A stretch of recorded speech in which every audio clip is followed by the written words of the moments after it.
Matrix Money Tuesday. How's it going, everyone? We're back. How's everybody doing? Welcome. Oh wait, man, it's here somewhere. There it is. Now we're official. We got the scroll going down the bottom there, so you know it's entertainment purposes only and not financial advice and all that other kind of good crap. It's legit. StreamYard has a QR code tool. Did you see that? Yes, I did, and I set it up on mine. I'm like, what's he got going over here? But I see it. There it is. Yeah. So this QR code is for our X account. I just put it in there. I don't know. Probably remove that right now, and we'll pop it in later. Oh, hey, leave it there. People are watching on TV. I know a bunch of us actually. I don't know. Looking at my analytics, watch a lot of my streams on TV, which is kind of interesting. How about you? Did you check out your analytics? No. I got that message, but I haven't looked at it yet. So it'd be interesting to see where everyone's watching us from. Yeah, no, absolutely. Right now, let's take a quick gander. We got people still kind of jumping on in here. Let's see, both sets of X's, mine and the Matrix Money podcast. It looks like we got some people on, pretty much everywhere. I like it. It's pretty much an even split. I'll take it. Good stuff. Yeah, I appreciate having everybody here. Give me 1 second. I'm just trying to organize a window. No, go right ahead. I got 1,000 links open. That's a problem. You need to fix that, bud. Yeah. That's all. Listen, while you're doing that, I'll just give a quick shout out to everybody that's kind of popping in the chat. We got BC Corp here, as always. Appreciate you being here. Welcome, Damn sir. It Dave in the house. Yes. Damn it, Dave. Yes. How Sam looks in that picture is the exact reason I never use the exchange. Yeah, he doesn't even look trustworthy. It's true though, man. BC with the facts. The signs were there the whole time. You have to look at it. Oh man, it's so true. It's so true. Fabs blocks. Appreciate you being here. Welcome. Did you get your screen all set up there, Jar? Yeah. We're good now. Well, where would you like to start? Because we got so much positive news here. Well, there's definitely going to be a lesson learned from this one. Yeah, get your crap off the exchanges. There's the. That's the theme. That's the thing that we're going with. Boom. There it is, right there. Where are we? FTX. How about I pop this up on the screen since it's our thumbnail? Yep. And this is from CryptoJar, but it's all over X. And FTX is going to begin their payouts as of today. So you had heard some news that it's already $5 billion has been sent out? That's what I heard. I was seeing those kind of headlines popping around X. So hopefully that's accurate. So far today, $5 billion. There's going to be a lot of distribution going on. Yes. Yeah. So the distribution, from what I heard, is going to vary depending on where you are. The .com customers will be receiving anywhere from 80 to 95% of what they had on the exchange. There's going to be creditors that are going to get up to 118% of what they had on the exchange. And then outside people will range. It just really depends on the region that you're in. It goes anywhere from 82 to 100%. So overall, I think that's pretty good when we're talking about recovery of your funds that's in an exchange that got completely liquidated. A lot of people got hurt on this one. It's a long time coming. It's been, 5 years, maybe longer? It's been a while. It's been a few years, yeah. Yeah, and at least it puts some faith in the system. People are being made whole, or almost whole. So I'm happy about that. If you got caught up in the whole FTX debacle, let us know in the chat. Not that put it in the chat. You did. Or at least put like a 1 in the chat. How's that? We'll keep it simple, stupid. Put a 1 in the chat. Yeah. One thing that's funny about FTX is there was a whole bunch of staking that was involved on their exchange, and Canada. I'm in Canada. I'm in Toronto. Was allowed onto the exchange shortly after that happened, but the sign-up process was very long. So I was trying to get into the exchange and trying to stake my stables in there, because I think the return was almost double digits. If it wasn't 9%, it was like 10 or 11%, something ridiculous. I tried. I got approved. I signed up to the website. FTX went down. Everything went completely down. I must have had a guardian angel watching me. I was gonna say God was with you there. Yeah. Yeah, I'm the fool who bought Solana at the top. I just recovered that, so this would have been another dent in my wallet. But I'm happy. I'm happy about that. Yeah. Well, you can't get them. You can't get the guardian angel to get them all right there. You know, No. the guardian angels in my life get the crap beat out of them. That's all I'm saying right now. Okay. All right. Yeah, so, and Steve Hickey just kind of jumping in and automatic. Hey, Steve. Automatic beats. Let's go. Welcome. Yeah, exactly. Appreciate you guys. Oh man, yeah. Well, you're right. I am glad to see that people will be getting some relief and recovery from what they potentially have lost on FTX.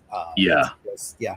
And yeah, BC, good point. It definitely a lot quicker turnaround than Mt. Gox. That's true. Although Mt. Gox was the proverbial test case, I guess, for this kind of thing, and outside of the jurisdiction of some of these mainstream. Well, I guess maybe not. I guess you consider the Asia part of the world and first world. I don't know. I'll let you guys decide on that there. But I want to just share this as well because I thought this is interesting. This is just a week ago. So his account went active on the 23rd, and it was just a good morning tweet. It got spammed like crazy as soon as it happened. But yeah, I don't know. Apparently somebody else has access. Well, it says it right here. SBF is not posting himself. He's in prison. This is a friend posting on his behalf. So someone has access to his account during this process, which will be interesting if we see any more posts coming out of there. Yeah. Well, I don't want to see anything from him, quite frankly. Not again. I saw. Oh man. God help me. I saw. Yeah. Jesus. FTX for what it was. I couldn't believe that they were doing all the advertising they were doing. Super Bowl this, commercials that, and yeah, I'm with you right here. BC 0 for automatic beats. There we go. But anyway, a jar will be crying if that happens. I'll just say. Yeah. To unstake takes 30 days, so it'll take a while for me to even have access. Yeah. Oh man. Hey, we're trying to have a little bit of fun here. Appreciate everybody being here. Thanks for checking on in. I guess we can go to this one. This one's been out there for a little while. Yeah. For those who may not already know, guess what? TradeOgre. Yeah, that's it. It's done. It's a done deal. You ain't getting, well, okay, you may get some funds back when it's all said and done. But right now, the Royal Canadian Mounted Police are going and confiscating TradeOgre, or have already done so, actually. So it is what it is at this point. According to this, they confiscated about $40.5 million worth of crypto. That's US. They also had it in Canadian, 56 million here. Basically saying that this is the first time that an exchange has been completely dismantled by Canadian law enforcement. Well, again, all the more reason to get your crap off centralized exchanges. Here's round number 2. Again, use them like a public restroom. Go in, do your business, get out. That's what you gotta do. I'm so serious. I stole that from Crypto Crow, and I will continue to use it. I'll even claim it as my own. So, Crow, if you're listening, sorry, man, I'm going to claim that as my own. That's awesome. But anyway, yeah, and it goes into the details here. Again, links to everything that we're showing you are in the description on all the YouTube channels. So go ahead and check it out. And bottom line is, we hopefully we will see some remuneration for the people who kind of got caught up in TradeOgre, but I wouldn't hold my breath. That's not a lot of money in the big scheme of things. Less than $50 million, right? In crypto. I mean, I know TradeOgre wasn't necessarily the biggest exchange, but correct me if I'm wrong, Jar. They had some pretty decent volume for basically all alt exchange. Yeah, like cryptos like Monero. Monero is definitely a big one because you couldn't get it on many different exchanges. This is one of the few places you'd have access to it globally.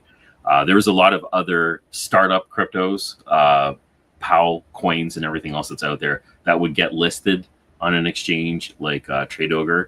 was very useful, especially if you're trying to start up. It was definitely one of the sketchiest websites I've been to. It never changed. It was always the same website. But yeah, it's sad to see this go. I personally did not have an issue with any coins on the exchange. I was always able to get it off. I know some people had issues getting it off. Sometimes accounts were frozen for a period of time. But didn't have an issue. I had a little bit of money left on the exchange when this went down. I'm just talking about a couple bucks, really nothing. But that sucks because I actually did what I preach is I take a lot of my altcoins off and I put it in my hardware wallet. So yeah. Good.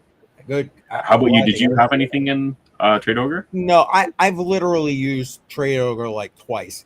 And both times it was to buy privacy coins. I bought some Pirate Chain and I bought some Darrow.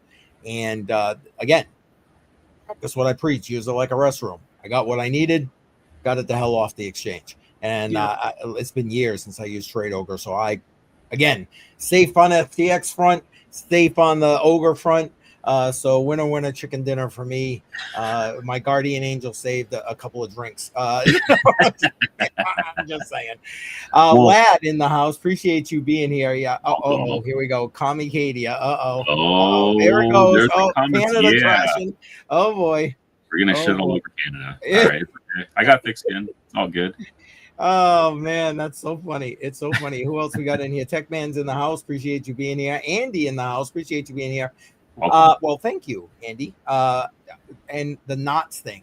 Jeez, you know what? It's so funny. I was thinking about doing a kind of members only stream, and that was going to be my topic of conversation. Jar, is there anything you want to throw in with regard to what she's talking about? This whole Bitcoin whatever it is with knots and core. No, actually I don't know too much about it myself, so I'm gonna have to dig in there.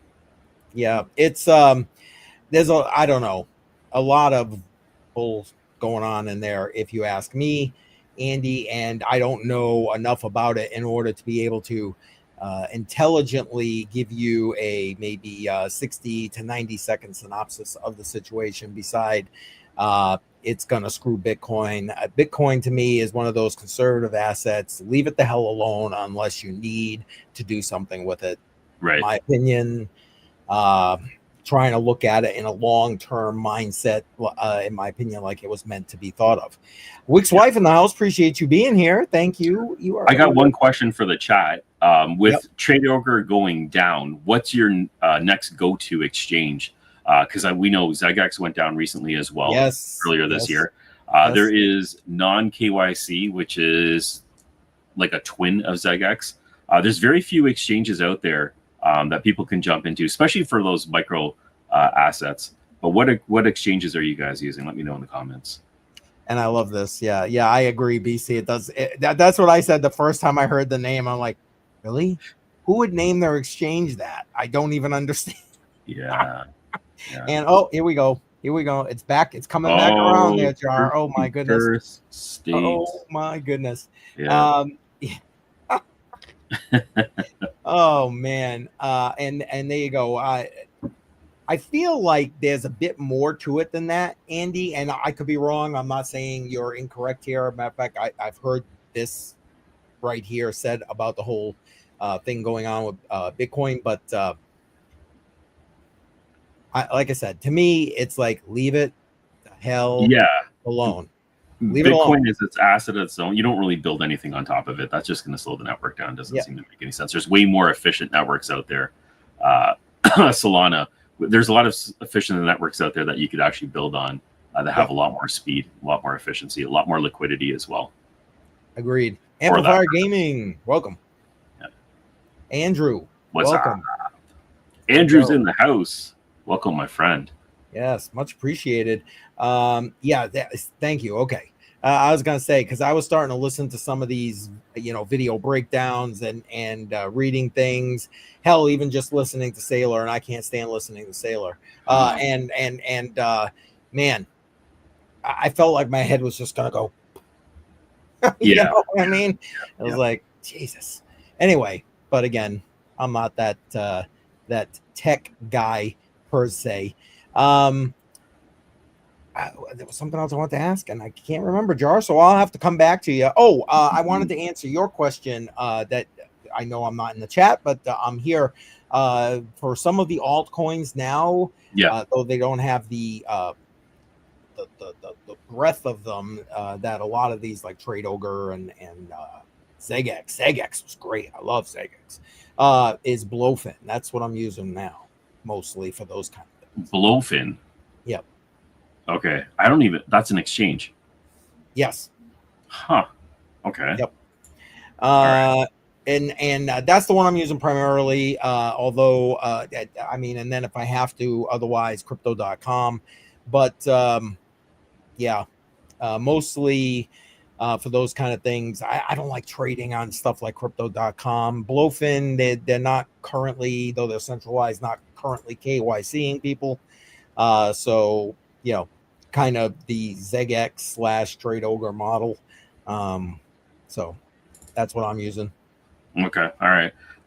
For me, I've actually just been using Mexi a lot, even though it's not one of those type of exchanges. The listing fees and everything else are there. But I haven't, since earlier this year, since the Zegex went down, I haven't been dabbling into those very micro-sized coins. POW coins and all other stuff I've kind of stayed away from quite a bit.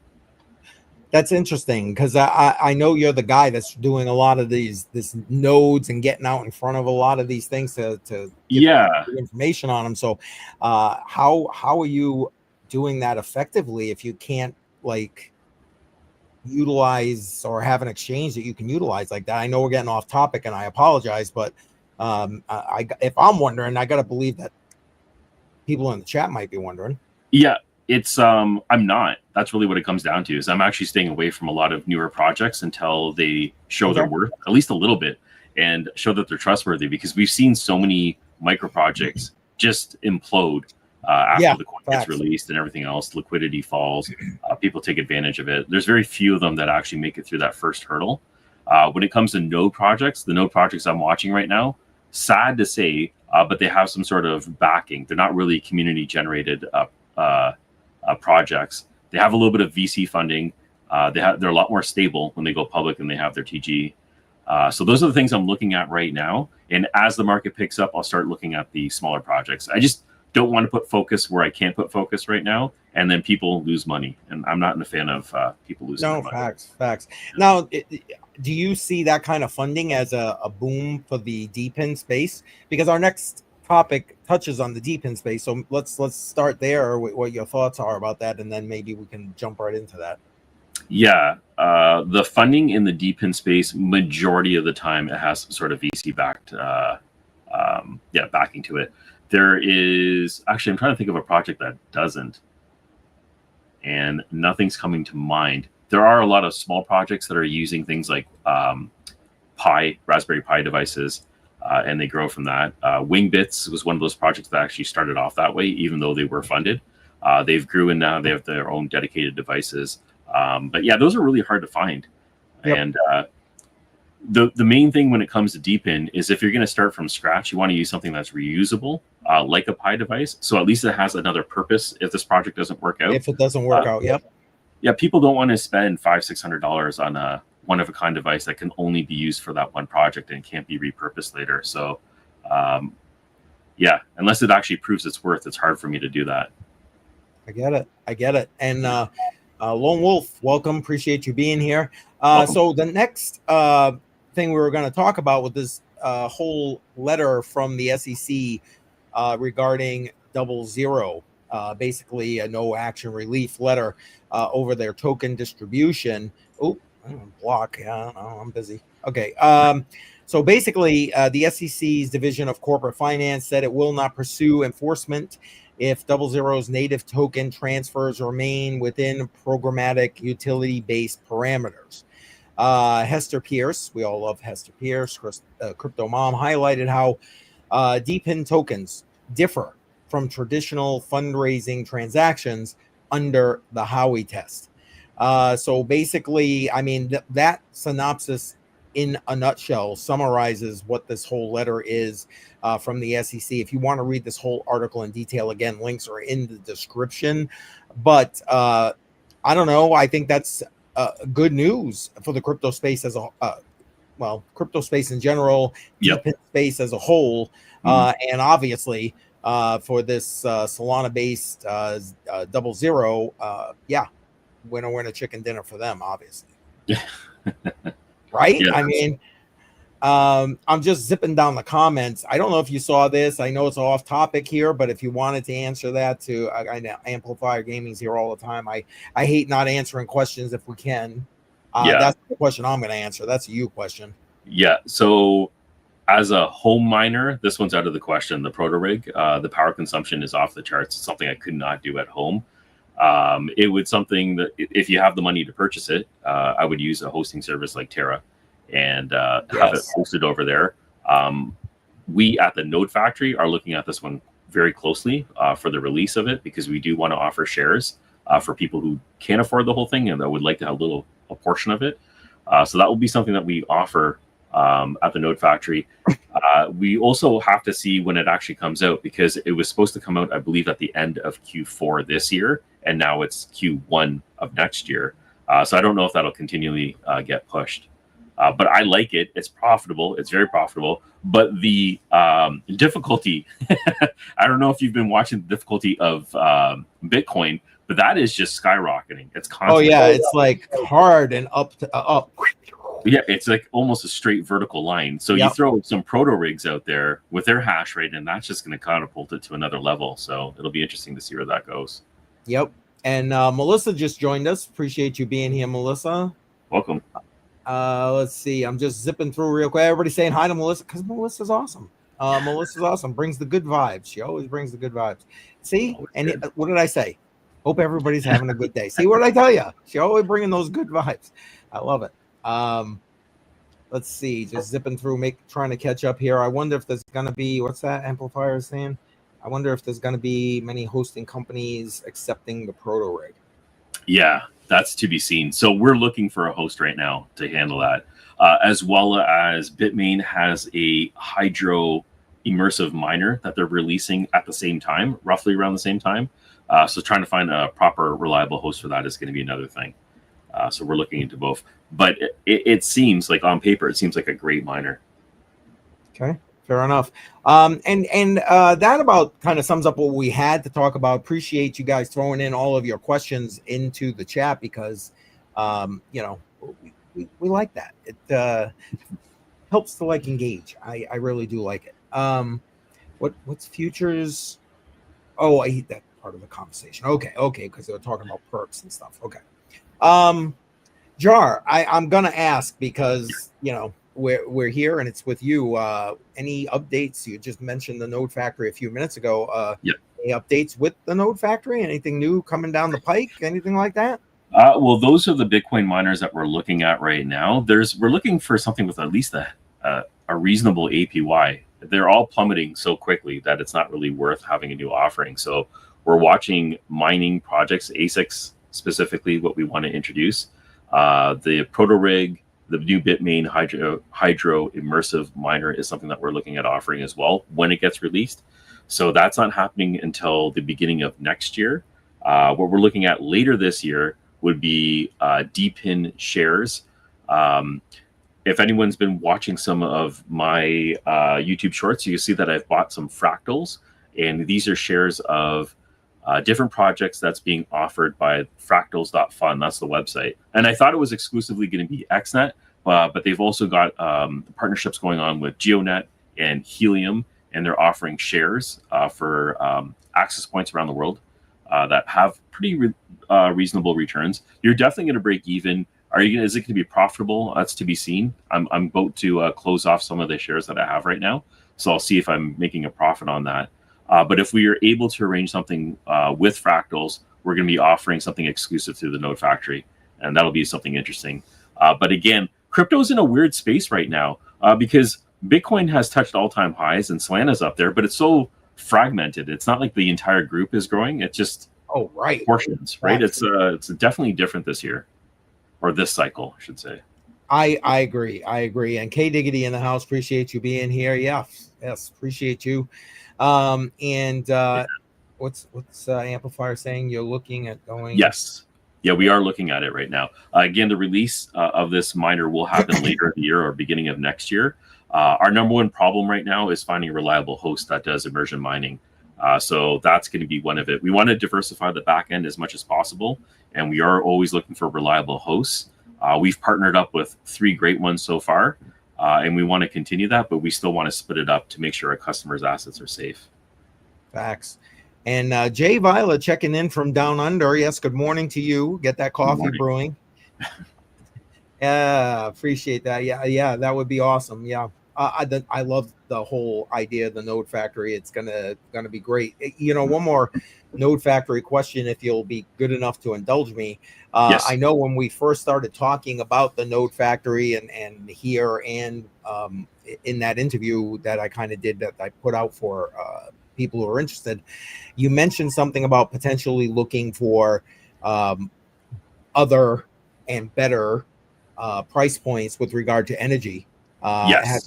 Have you expanded, and if so, is there anything like that in the works right now that we should know or could know about? I know you got negotiations we may not be able to know.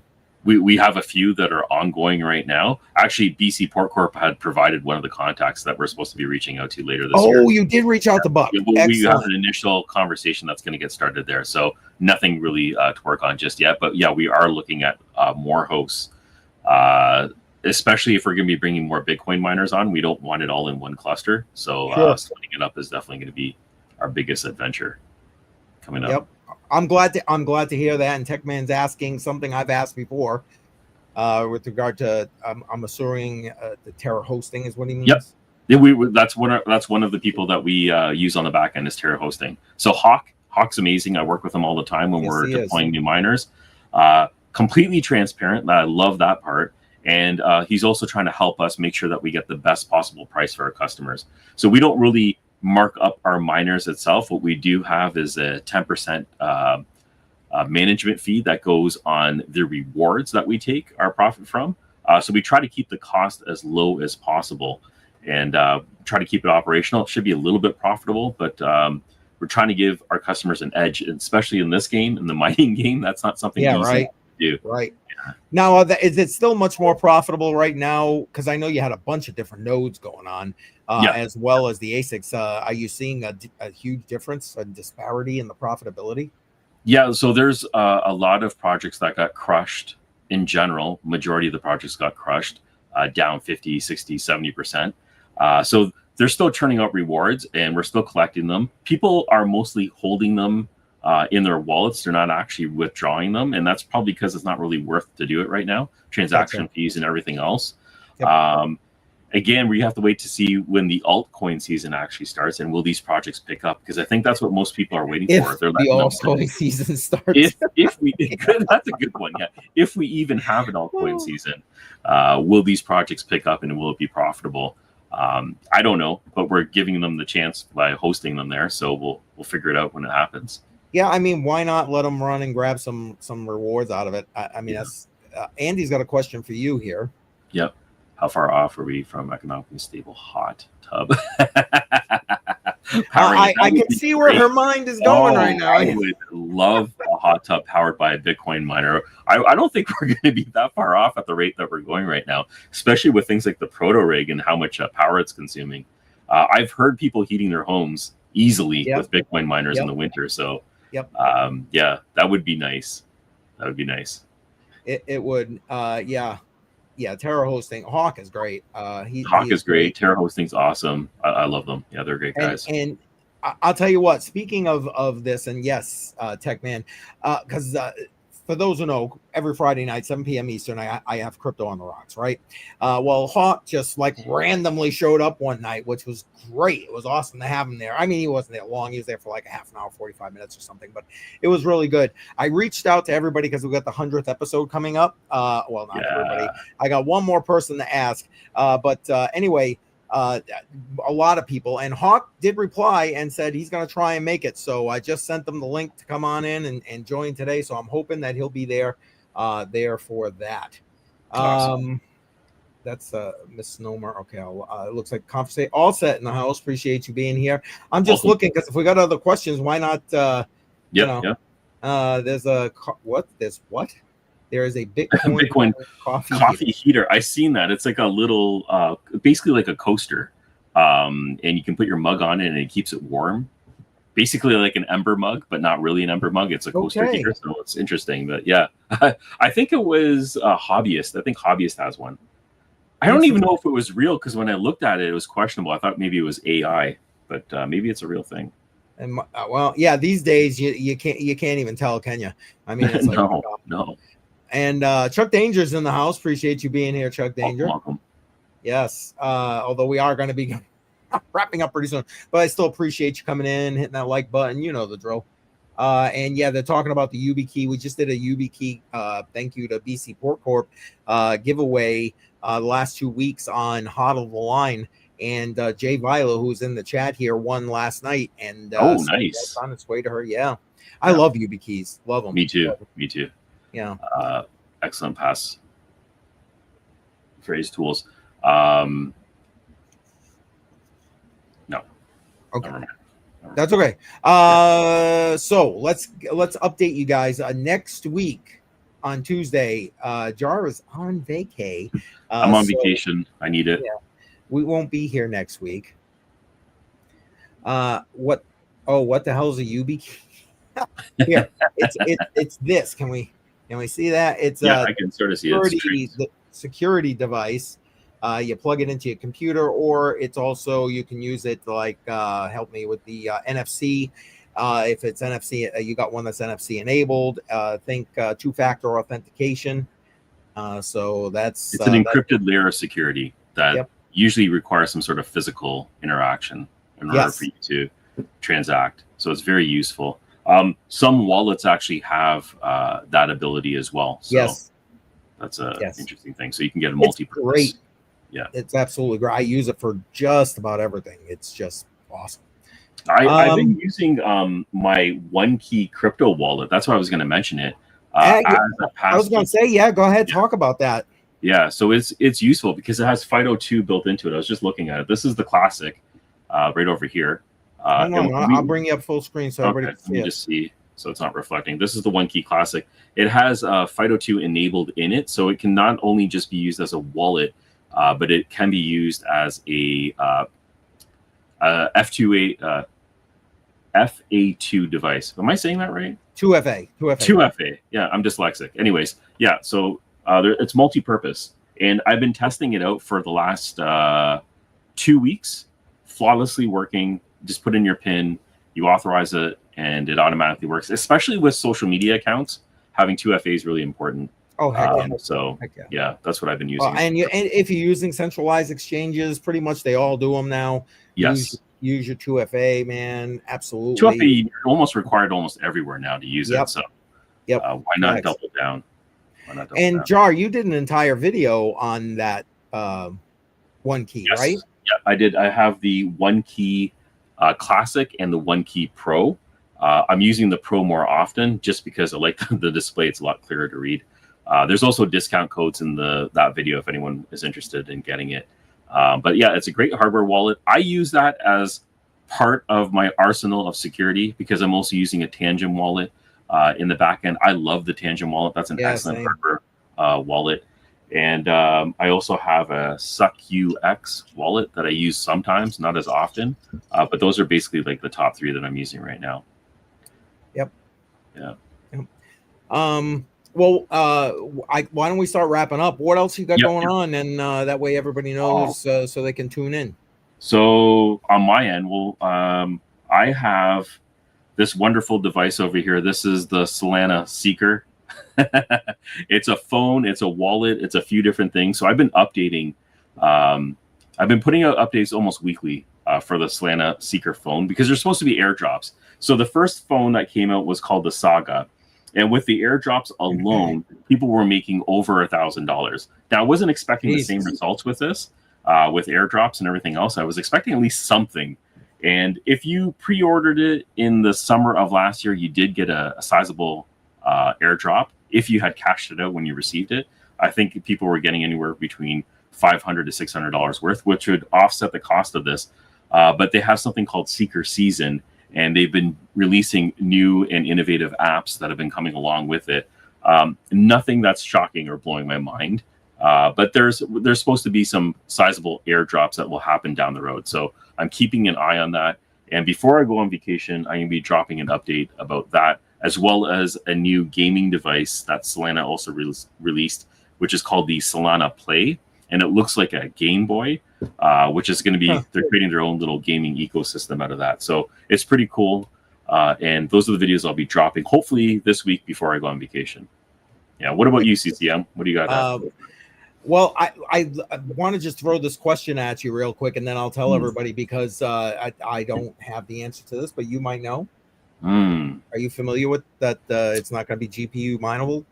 I believe that's true, though I don't know. So I can't answer that because I'm not involved with Flux. I have a couple Flux nodes that are running on Node Orbit, but I haven't been mining it in a very, very long time. But I believe I've heard the same thing, that it won't be GPU mineable.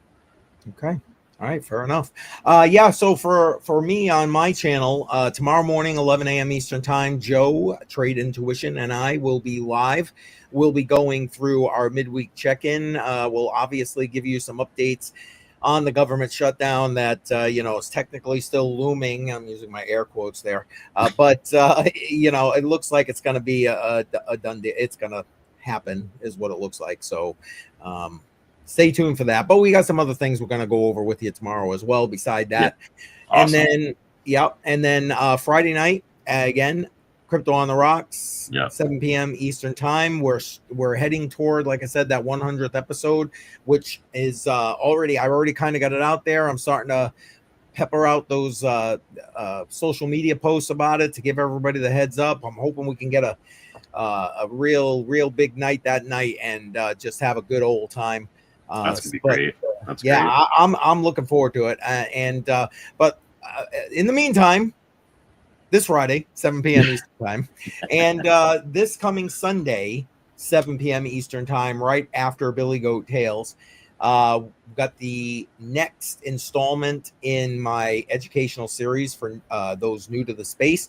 It's going to be myself and Jimmy Jim from Billy Goat Tales. Nice. We're going to be talking online security and crypto security. So make sure that you are watching that premiere. Other than that, I got nothing else going on. What's it called? Crypto on the Rocks? Yes, it is called Crypto on the Rocks. Yes. It's on Fridays. Is it 7? We encourage you to bring your alcoholic beverage if you have not. Yes.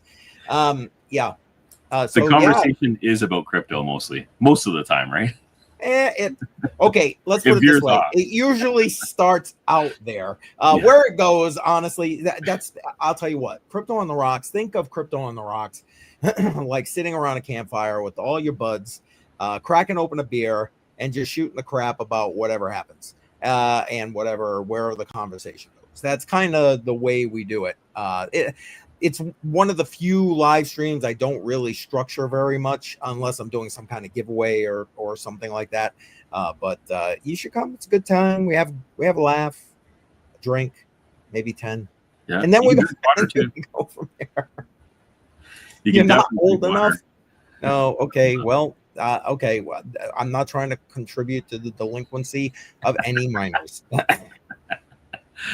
And he was just saying it's posted on their Discord. So I'm going to jump into the Flux Discord, see what's going on, because I don't know anything about it.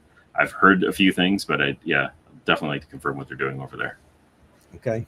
There you go. I think that's going to do it for us, Jar. I mean, again, guys, don't forget, we won't be here next Tuesday. We're going to let Jar have some family time. Yeah. But we'll be back that following week, right after Columbus Day for those here in the U.S. Yeah, I don't know. I think that's it, Jar. Anything else you got, bud? That's it on my side. Thank you, everyone, for joining. Hope you have a great Tuesday.